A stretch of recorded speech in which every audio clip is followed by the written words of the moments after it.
बिस्मिल्लाहिर्रहमानिर्रहीम। अस्सलाम वालेकुम dear students of class 10th। आज का हमारा लेक्चर चैप्टर नंबर 12 हाइड्रोकार्बन्स में जो है वो है प्रॉपर्टीज़ ऑफ अल्काइंस।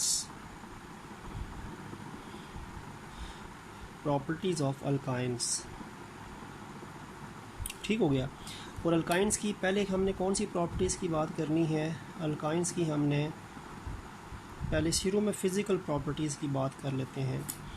अल्काइंस की फ़िज़िकल प्रॉपर्टीज़ में पहली प्रॉपर्टी तो ये है कि अल्काइंस जो हैं वो अनसैचुरेटेड हाइड्रोकार्बन्स हैं। Unsaturated hydrocarbons because of the presence of carbon carbon triple bond. Carbon carbon triple bond मौजूद है जो इनको अनसैचुरेटेड बनाता है।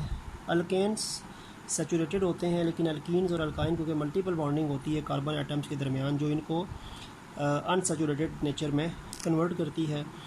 उसके बाद अगर हम फिज़िकल स्टेट की बात करें तो आपको जो अल्काइंस हैं ये आपको गैसेस की फॉर्म में भी मिलती हैं, ये आपको लिक्विड्स की फॉर्म में भी इसके मेंबर्स आपको मिलेंगे। And they are also present in the form of solids. Liquid, solids and gases तीनों फिज़िकल स्टेट्स में आपको इसके मेंबर्स मिलेंगे। ये जो फर्स्ट थ्री मेंबर्स हैं, फर्स्ट थ्री मेंबर्स कौन से होंगे? पहला मेंबर ज़ाहिर बात है C2 होगा, दूसरा मेंबर जो होगा वो C3 होगा, फिर चौथा मेंबर इसका C4 होगा। पहले तीन मेंबर इसके यही है ना, इथाइन, प्रोपाइन और ब्यूटाइन। तो इथाइन, प्रोपाइन और ब्यूटाइन जो पहले तीन मेंबर्स हैं इसके, दे आर गैसेस। वो जो होते हैं वो गैसेस होते हैं। ठीक हो गया। उसके बाद आपके पास जो नेक्स्ट 8 मेंबर्स हैं, पहले तीन मेंबर्स आपके पास गैसेस हैं, नेक्स्ट 8 मेंबर्स, अच्छा नेक्स्ट 8 मेंबर्स कौन से? 8 बना लेते हैं। C5, C6, C7, C8, C9, C10, C11, C12। ये जो अगले 8 मेंबर्स हैं, अगले 8 मेंबर्स का मतलब है कार्बन 5 से लेके कार्बन 12 तक। इथाइन कार्बन 5 से लेके कार्बन 12 तक जो इसके मेंबर्स होते हैं वो क्या हैं? लिक्विड्स हैं। ठीक है। और उसके बाद जो हायर मेंबर्स हैं, हायर मेंबर्स का मतलब है कार्बन 13 से लेके और इसके बाद जितने भी इसके मज़ीद हायर मेंबर्स हैं वो क्या हैं? They are solids. तो अल्काइंस तीनों फिज़िकल स्टेट में एग्जिस्ट करती है। अल्काइंस के पहले तीन मेंबर्स यानी कार्बन 2, कार्बन 3, कार्बन 4, कार्बन 1 तो इसमें होता ही नहीं है ना, कार्बन 1 तो सिर्फ अल्केन्स में होता है। तो कार्बन 2 वाला मेंबर इथाइन, प्रोपाइन और ब्यूटाइन गैसेस हैं। फिर कार्बन 5 यानी पेंटाइन से लेके ऑनवर्ड 12 तक ये अगले 8 मेंबर्स बनते हैं। ठीक है। अगले 8 मेंबर्स यानी पहले तीन मेंबर्स के बाद जो अगले 8 मेंबर्स हैं वो C5 से C12 तक होंगे, वो लिक्विड्स हैं। और फिर C13 और उससे हायर मेंबर्स जो हैं दे आर बेसिकली क्या हैं? वो सॉलिड्स हैं। ठीक हो गया। और उसके बाद जो इसका फर्स्ट मेंबर है ना, आपको पता है पहला मेंबर इसका इथाइन है। इथाइन जिसको एसिटिलीन भी कहते हैं। तो जो फर्स्ट मेंबर इथाइन या एसिटिलीन है इसका ऑर्डर होता है, स्मेल होती है। It has garlic like order. इसकी लहसुन की तरह जो है वो स्मेल होती है, गार्लिक लहसुन को बोलते हैं। तो इसके मेंबर्स आपको ऑर्डरलेस नहीं मिलेंगे, इसके मेंबर्स में आपको ऑर्डर मिलेगा, स्मेल मिलेगी।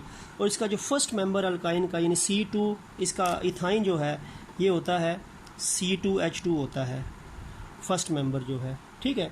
तो ये जो फर्स्ट मेंबर इसका C2H2 है ethyne, it has a garlic like order. तो हम ये नहीं कह सकते कि ये ऑर्डरलेस सब्सटेंसेस आपको इसमें मिलेंगे। ठीक हो गया।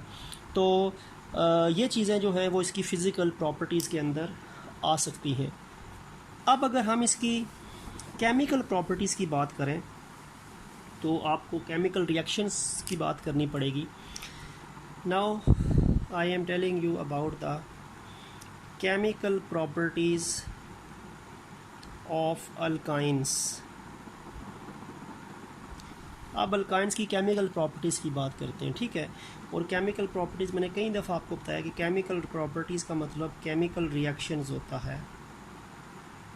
Chemical reactions. अब अल्काइंस जो हैं बेसिकली आपको पता है बेटा, मैंने पहले भी आपको बताया है कि अल्काइंस क्योंकि अनसैचुरेटेड हाइड्रोकार्बन्स हैं, तो अनसैचुरेटेड हाइड्रोकार्बन्स की वजह से अल्काइंस जो है दे अंडरगोज एडिशन रिएक्शंस। इनमें चीज़ें ऐड हो सकती हैं, इनमें एडिशन पॉसिबल है, इनमें कोई भी एटम या ग्रुप ऑफ एटम आके ट्रिपल बॉन्ड पे अटैक करके उसको डबल और फिर डबल पे मज़ीद अटैक करके उसको सिंगल में कन्वर्ट कर सकता है। तो इसमें एडिशन रिएक्शन पॉसिबल है। ठीक है, यानी ये सिचुएशन ये है कि ये आपके पास ट्रिपल बॉन्ड है, इसके अंदर कोई भी चीज़ ऐड हो के इसको डबल में कन्वर्ट कर सकती है और डबल पे फिर अटैक हो सकता है, क्योंकि इस अनसैचुरेटेड पॉइंट मौजूद है तो इसको फिर बाद में सिंगल में कन्वर्ट किया जा सकता है। तो यानी इसको अनसैचुरेटेड से सैचुरेटेड में कन्वर्ट किया जा सकता है चीज़ों को ऐड करके, एडिशन के वजह से। तो इसमें एडिशन रिएक्शन जो होते हैं बेटा वो पॉसिबल होते हैं। ठीक है, because of the presence of the triple bond, and triple bond can be converted into double and double can be converted into single, and this is possible with the addition of any substance in alkyne. अब दो reactions हैं जो आपके syllabus में मौजूद हैं alkynes के। एक है जी एडिशन ऑफ हैलोजन। ठीक है, फर्स्ट रिएक्शन जो है वो है addition of halogen, fluorine, chlorine, bromine, iodine. ठीक है, और हैलोजन आपको पता है हमेशा मॉलिक्यूल की फॉर्म में होते हैं। जैसे क्लोरीन आपको होगी तो Cl2 की फॉर्म में मिलेगी, फ्लोरीन होगी तो F2 की फॉर्म में होगी, ब्रोमीन होगी तो Br2 की फॉर्म में होगी, आयोडीन I2 की फॉर्म में होगी। ठीक है, यानी ये हमेशा डायटोमिक स्टेट्स में होते हैं जो हैलोजन्स है। और हैलोजन्स के रिएक्शन मैक्सिमम हम ब्रोमीन या क्लोरीन के पढ़ते हैं, क्योंकि इनके रिएक्शन जो है वो मॉडरेट स्पीड के साथ चलते हैं, वरना फ्लोरीन के बहुत हाई होते हैं स्पीड के लिहाज से और आयोडीन के बहुत ज़्यादा लो होते हैं। तो अब आपके सिलेबस में जो रिएक्शंस हैं वो क्लोरीन के साथ दिए हैं और एक सेल्फ असेसमेंट में ब्रोमीन का भी दिया हुआ है। तो यानी हमने अब हैलोजन की एडिशन करनी है तो Cl2 या Br2 हमने ऐड करना है हैलोजन में, इसमें सॉरी अल्काइन में। सबसे पहला अल्काइन आपको पता है कि इथाइन है ना, CH ट्रिपल बॉन्ड CH, ये इथाइन है। इसमें अगर एक हैलोजन मॉलिक्यूल आता है Cl2, तो ये Cl2 जो है ये डबल बॉन्ड पे ट्रिपल बॉन्ड पे अटैक करेगा। ठीक है, और ये जो ट्रिपल बॉन्ड के साथ साथ जो कार्बन्स होती हैं इनके साथ आगे क्लोरीन के दो एटम्स में से एक एटम ऐड होता है। अब ये क्लोरीन के दो एटम्स हैं ना बेटा, इसमें से क्लोरीन का एक एटम जो है ये ट्रिपल बॉन्ड वाले के साथ ये जो कार्बन है इसका हिस्सा बन जाएगा, और इस क्लोरीन का जो दूसरा एटम है वो इस कार्बन का हिस्सा बन जाएगा। यानी वन क्लोरीन मॉलिक्यूल में से एक क्लोरीन का एटम इस कार्बन के साथ और क्लोरीन का दूसरा एटम ट्रिपल बॉन्ड के साथ जो दूसरी कार्बन है उसके साथ रिएक्ट करेगा, क्योंकि ये दरमियान में ट्रिपल बॉन्ड पर डबल हो जाएगा। अब क्योंकि होगा क्या, शुरू में क्या था, अभी C के पास सिर्फ H था, तो आपके पास होगा क्या, C के पास H तो था लेकिन Cl भी आ गया, दरमियान में बॉन्ड डबल हो जाएगा, और वो भी CH था, एक Cl भी आ गया। ठीक है, ट्रिपल बॉन्ड पे अटैक होगा और ट्रिपल बॉन्ड के अटैक की वजह से ट्रिपल बॉन्ड डबल हो जाएगा, और ट्रिपल बॉन्ड के साथ जो कार्बन्स हैं उनके साथ ये क्लोरीन के दो एक एक एटम आके यानी मॉलिक्यूल में से एक एटम उसका हिस्सा बनेगा। ठीक है, आपके पास ये एक पहला पॉइंट बनेगा। ये आपके पास फर्स्ट स्टेप है, इसको हम दो स्टेप्स में कर सकते हैं, क्योंकि ट्रिपल बॉन्ड को पहले हम डबल शो कर देते हैं, डबल को सिंगल अपनी आसानी के लिए।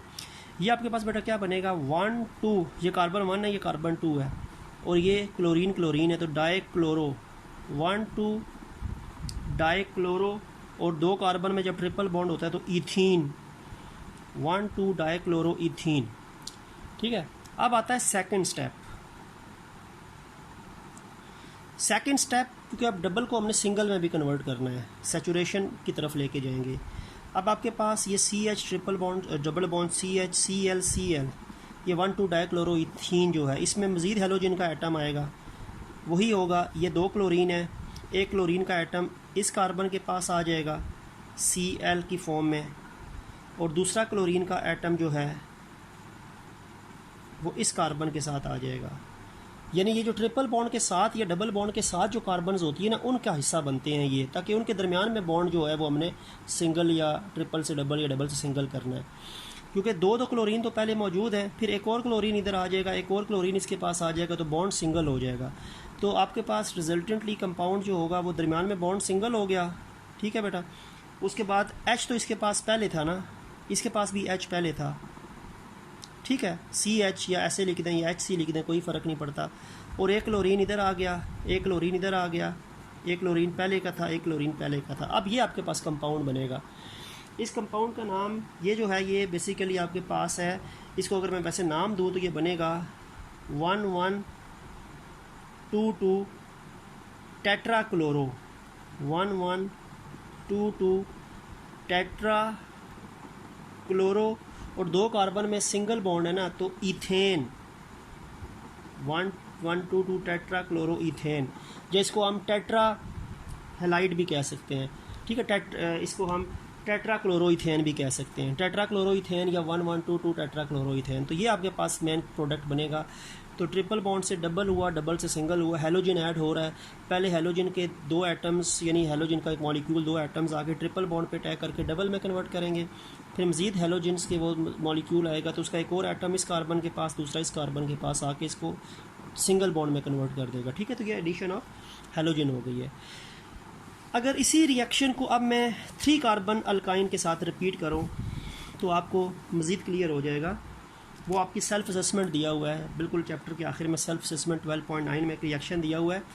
CH3 single bond C triple bond CH plus 2 Br2 halogen ही है। कंप्लीट द फॉलोइंग रिएक्शन, ये सवाल है।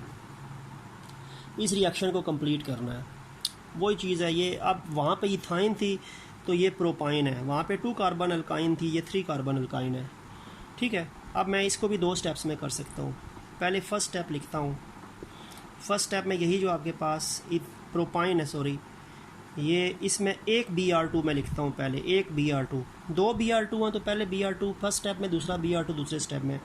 अब ये 2 ब्रोमीन के एटम है ना, तो एक हमेशा अटैक ट्रिपल बॉन्ड के साथ जो कार्बन से वहाँ पे एडिशन होती है, तो अटैक ट्रिपल बॉन्ड पे होता है और उसके साथ वाली कार्बन में एडिशन होती है। ये सिंगल बॉन्ड वाली के साथ एडिशन नहीं होती है, तो पहले ही सिंगल बॉन्ड है। लेकिन मल्टीपल बॉन्ड जो एरिया होता है ना, वहाँ पे अटैक होता है। अब ये 2 Br2 हैं, 1 Br2 इस कार्बन का हिस्सा बन जाएगा, 1 Br यहाँ पे आ जाएगा, ठीक है, और दूसरा Br यहाँ पे आ जाएगा। 1 Br atom become part of this carbon atom and other Br2 becomes the part of this carbon atom। जो ट्रिपल बॉन्ड के साथ साथ कार्बन है वहाँ पे एडिशन होती है, बाकी ये सिंगल वाली पे नहीं होती। अब आपके पास क्या हो जाएगा बेटा, ये आपके पास CH3 ऐसे ही है, ये C के साथ एक Br आ गया, ऊपर Br लिख दूँ, नीचे भी आप बेशक लिख दें, ट्रिपल से डबल बॉन्ड हो जाएगा और ये CH के साथ दूसरा Br आ गया, ठीक है, CH के साथ दूसरा Br आ गया। ये पहला स्टेप है। अब सेकंड स्टेप कर लेते हैं। सेकंड स्टेप में ये कंपाउंड आएगा CH3 C double bond CH Br, वो क्लोरीन था पहले, अब हम ब्रोमीन यूज़ कर रहे हैं। इसमें देखो ये 2 Br2 का पहला Br यहाँ पे यूज़ हुआ, दूसरा Br2 मैं यहाँ पे लिख रहा हूँ। अभी भी डबल बॉन्ड को सिंगल किया जा सकता है, ठीक है बेटा। तो अब हमने ये 2 Br2 है ना, तो 1 Br इस कार्बन के पास आ जाएगा और दूसरा Br इस कार्बन के पास आ जाएगा। 2 Br में से एक, दोनों के पास 1 Br आएगा। 1 Br become the part of, ये ट्रिपल डबल बॉन्ड के साथ जो कार्बन है वहीं पे एडिशन होगी, वो सिंगल की तरफ नहीं हमने जाना, मल्टीपल बॉन्डिंग के साथ कार्बन में एडिशन होती है। तो अब आपके पास ये Br2 का एक कार्बन, इसका हिस्सा बनेगा Br, दूसरा इसका Br का हिस्सा, इस कार्बन का Br हिस्सा बनेगा, ठीक है। तो आपके पास कंपाउंड जो बनेगा CH3 C बॉन्ड सिंगल हो जाएगा, CH वैसे ही, ऊपर Br पहले था, अब नीचे भी Br आ गया। ये आपके पास कंपाउंड बनेगा, ठीक है। ये ट्रिपल से डबल हुआ, डबल से सिंगल हुआ, और ये आपके पास सैचुरेटेड फॉर्म में आ गया। मज़ीद इसमें एडिशन नहीं हो सकती, सब्स्टिट्यूशन हो सकती है, ठीक है। तो ये आपके पास फर्स्ट रिएक्शन है, रिएक्शन विद हेलोजन अल्काइंस का। अब हम सेकंड रिएक्शन डिस्कस करते हैं अल्काइंस का ही, which is reaction with KMnO4।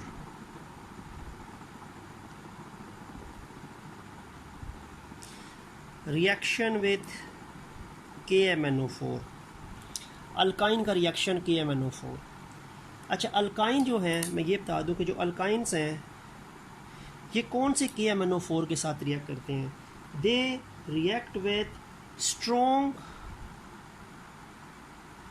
Solution of KMnO4।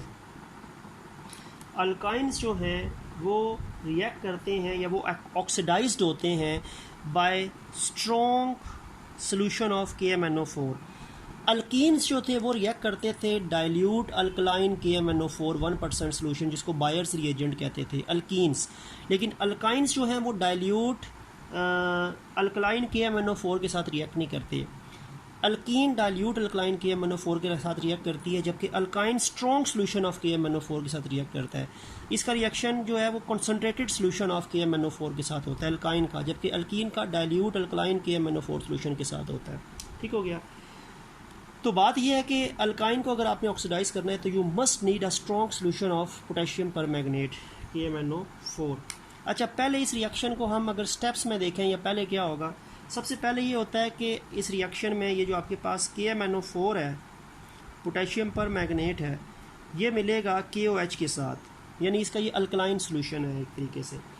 सबसे पहले ये KMnO4 KOH के साथ मिलेगा तो आपके पास बनेगा K2MnO4 plus 4 atoms of nascent, यानी 4 ऑक्सीजन के 4 एटम्स, यानी नेसेंट ऑक्सीजन के 4 एटम्स, और प्लस 2H2O, यानी ये पहले ये चीज़ होगी।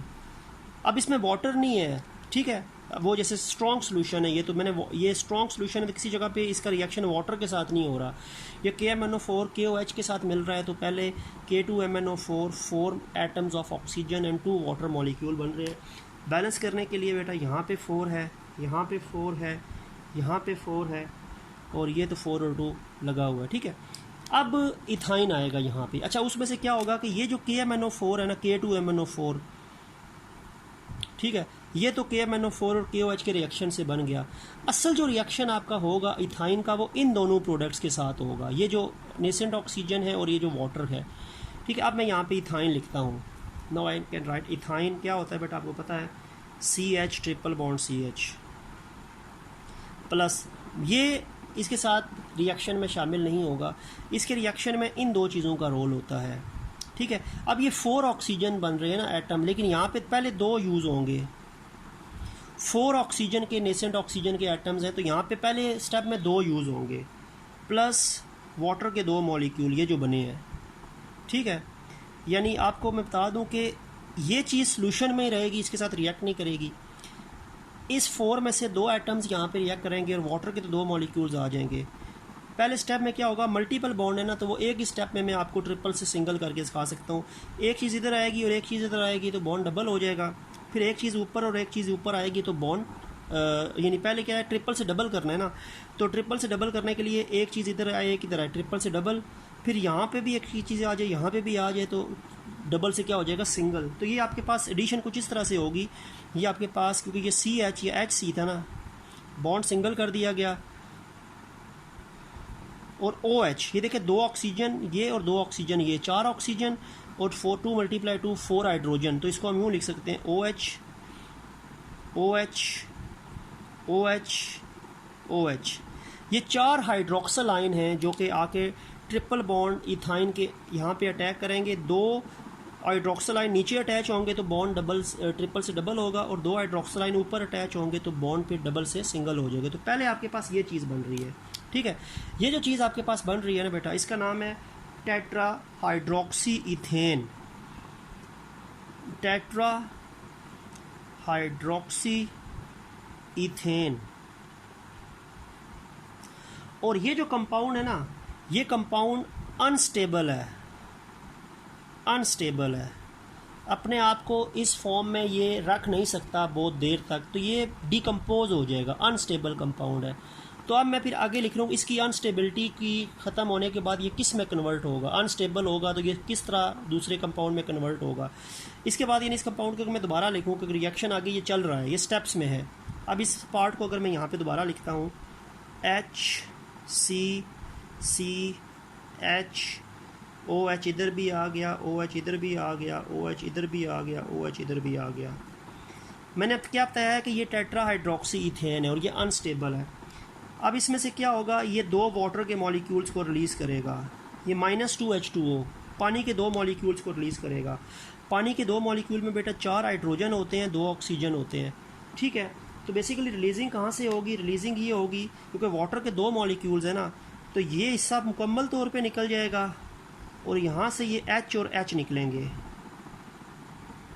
यानी ये OH OH और ये HH, क्योंकि 4 हाइड्रोजन निकालने हैं ना, तो 1 2 3 4 हाइड्रोजन निकल गए, और 2 ऑक्सीजन निकालने तो ये 2 ऑक्सीजन निकल गए। पीछे रिजल्टेंटली आपके पास ये HC, ठीक है, और फिर CH, ऊपर ऑक्सीजन के साथ इसको डबल बॉन्ड बनाना पड़ेगा, क्योंकि ऑक्सीजन का और कार्बन का डबल बॉन्ड होता है, ये चीज़ बनेगी -2H2O। और फिर लास्ट में आखिर में, क्योंकि ये 4 ऑक्सीजन थे तो मैंने 2 ऑक्सीजन यहाँ पे यूज़ किए, जो बाकी 2 ऑक्सीजन बचेंगे वो यहाँ पे यूज़ होंगे। 4 में से 2 ऑक्सीजन यहाँ पे यूज़ हुए और 2 ऑक्सीजन के एटम्स यहाँ पे यूज़ होंगे, और ये ऑक्सीजन के 2 एटम्स हैं, एक ऑक्सीजन इधर आ जाएगा और एक ऑक्सीजन इधर आ जाएगा, H के साथ O और दूसरे H के साथ O, तो आपके पास HO आ गया। बाकी कंपाउंड के अंदर फार्मूले पे फ़र्क इस जगह पे नहीं पड़ेगा, और ये भी OH हो जाएगा, ठीक है। ये कंपाउंड आपके पास बनेगा, 2 ऑक्सीजन के एटम्स OH के साथ, दूसरा OH के साथ, ये आपके पास कंपाउंड बनेगा, फाइनल प्रोडक्ट बनेगा।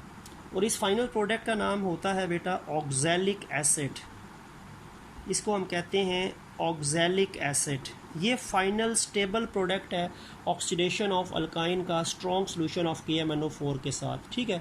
तो ये रिएक्शन एक इंपॉर्टेंट रिएक्शन है कि right the reaction of alkyne with KMnO4। यहाँ पे आपकी केमिकल प्रॉपर्टीज़ जो हैं वो एंड हो गई। लास्ट बिल्कुल आखिर में इस चैप्टर का टॉपिक है, that is about the uses of ethyne. Ethyne के uses, title of topic is uses of ethyne,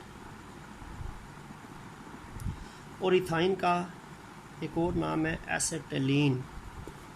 acetylene या इथाइन के यूजेस क्या हैं? अच्छा, पहली बात तो ये है कि इथाइन को अगर हम हीट करते हैं या एसिटिलीन को हीट करें तो ये बहुत हाई टेम्परेचर फ्लेम पैदा होता है, जिसका नाम होता है ऑक्सी एसिटिलीन फ्लेम।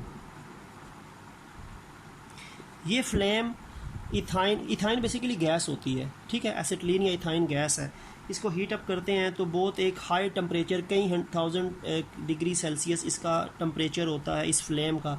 तो एक स्ट्रॉन्ग आप कह सकते हैं oxy acetylene heating flame produce होता है। और ये जो हीटिंग फ्लेम होता है, it is used in the welding and cutting of metals. और ये वेल्डिंग कौन सी है ये भी मैं आपको बता दूं। गैस वेल्डिंग जो होती है, एक तो वेल्डिंग होती है कि वो एक रॉड साथ रख के उसको वेल्ड करते हैं, ये वो वेल्डिंग नहीं है, ये गैस वेल्डिंग है। तो जो गैस वेल्डिंग किट्स होती है ना, उसमें इथाइन जो है वो एज आ फ्यूल के तौर पे फ्लेम क्रिएट करता है, ठीक है। तो ऑक्सी एसिटिलीन फ्लेम, इथाइन का जो फ्लेम है वो वेल्डिंग और कटिंग ऑफ मेटल में यूज़ होता है because of its high temperature और हीटिंग कैपेसिटी। इसके अलावा इथाइन का दूसरा यूज़ है बेटा कि ये राइपनिंग ऑफ फ्रूट्स, फ्रूट्स को राइप करने के लिए। वैसे फ्रूट्स तो पकते हैं, खुद ब खुद भी राइप होते हैं, लेकिन इसको हम कह सकते हैं आर्टिफिशियल राइपनिंग। आर्टिफिशियल, अगर हम मसनूई तरीके से चाहते हैं कि फल जल्दी तेज़ी से पक जाए और मार्केट के अंदर उसको सेल के काबिल बनाया जा सके, तो हमें मसनूई तौर पे डिफरेंट चीज़ों से उसको पकाना पड़ता है। तो कार्बाइड्स वगैरह भी यूज़ होते हैं, लेकिन अगर हम ऑर्गेनिक मॉलिक्यूल की बात करें तो इथाइन मसनूई तरीके से राइप करवाता है, फ्रूट्स को जल्दी राइप करवाता है, ठीक है। और थर्ड यूज़ है कि ये जो आपके पास इथाइन है या एसिटिलीन है, it is used to prepare many important industrial products such as, ये आपको बनाने में इस्तेमाल होता है poly vinyl acetate PVA। Poly vinyl acetate इससे बनता है, बहुत इंपॉर्टेंट इंडस्ट्री में ये प्रोडक्ट है, इसकी यूटिलाइजेशन बहुत ज़्यादा है। It is use to make polyvinyl chloride PVC। Polyvinyl chloride PVC कहलाता है, पॉलीविनाइल क्लोराइड PVC। ये पाइप्स वगैरह होते हैं प्लास्टिक के से बनते हैं। और पॉलीविनाइल ईथर, तो पॉलीविनाइल ईथर इसको हम PVE कहते हैं। ये तीनों बहुत इंपॉर्टेंट प्रोडक्ट्स हैं, इंडस्ट्री में इनकी बहुत ज़्यादा यूटिलाइजेशन है। Polyvinyl acetate, polyvinyl ether and polyvinyl chloride, तो ये इथाइन से प्रिपेयर होते हैं, इथाइन से इसकी प्रिपरेशन होती है। और इथाइन से एक और चीज़ भी बनती है, ये जो सिंथेटिक रबर होती है, सिंथेटिक रबर, मसनूई रबर, एक तो कुदरती रबर होती है ना, कुदरती रबर तो रबर प्लांट से हासिल होती है। रबर प्लांट से एक प्रोडक्ट बनता है लैटेक्स, और लैटेक्स से रबर बनती है, वो कुदरती रबर है, रबर प्लांट से हासिल होती है। लेकिन जो मसनूई रबर है, सिंथेटिक रबर जो है it is made from ethyne, ethyne से मसनूई रबर जो है वो बनती है। ठीक है, तो ये इसके कुछ यूजेस थे इथाइन या एसिटिलीन के। तो यहाँ पे हमारा इस वीक के लेक्चर्स जो हैं वो भी एंड हो गए, और हमारा ये चैप्टर नंबर 12 हाइड्रोकार्बन्स जो है वो भी एंड हो गया इस लेक्चर के साथ। तो इंशाल्लाह नेक्स्ट लेक्चर जो होगा वो हमारा चैप्टर नंबर 13 बायोकेमिस्ट्री से मुताल्लिक होगा। तो नेक्स्ट लेक्चर तक के लिए अल्लाह हाफिज़।